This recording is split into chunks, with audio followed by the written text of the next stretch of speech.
अगर वाक्य में आपका इफ दिया हुआ है, आपका वर्ब टू दिया हुआ सेंटेंस में, तो आने वाला किसको खोजेंगे? वुड प्लस बी वन को खोजेंगे।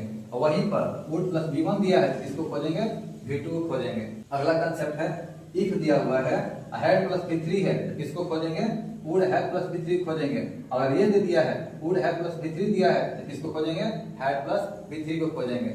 और इफ ना देकर आफ्टर या बिफोर दिया है, दोनों में से कोई एक दिया है, चाहे आफ्टर चाहे बिफोर, उसके बाद आपका V2 दिया हुआ है, तो किसको खोजेंगे? हैड प्लस V3 को खोजेंगे। हैड प्लस V3 दिया हुआ है, तो किसको खोजेंगे? V2 को खोजेंगे। इसको कुछ एग्जांपल समझते हैं।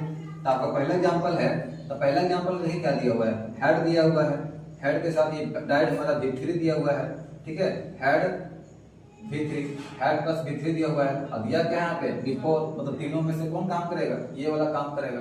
दिया है हैड प्लस V3, तो हैड प्लस V3 दिया है, किसको खोजेंगे?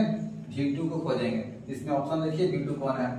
कम है, हैड कम है, ये तो लगेगा ही नहीं, क्योंकि यहाँ पे सिर्फ V2 लगाना है, हैड तो लगाना नहीं है। तो कम है, केम है या कम से, तो V2 हमारा क्या है?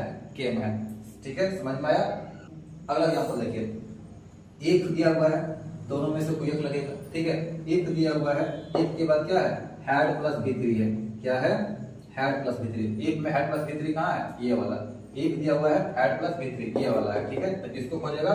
वुड हैव प्लस V3 को खोजेगा। इसका ऑप्शन देखिए, इसका ऑप्शन क्या है? विल सक्सेस है, वुड सक्सीड है, वुड हैव सक्सीड है, मतलब कि would plus have plus V3 है, would plus have plus V3 है। ये हमारा क्या है? सही है।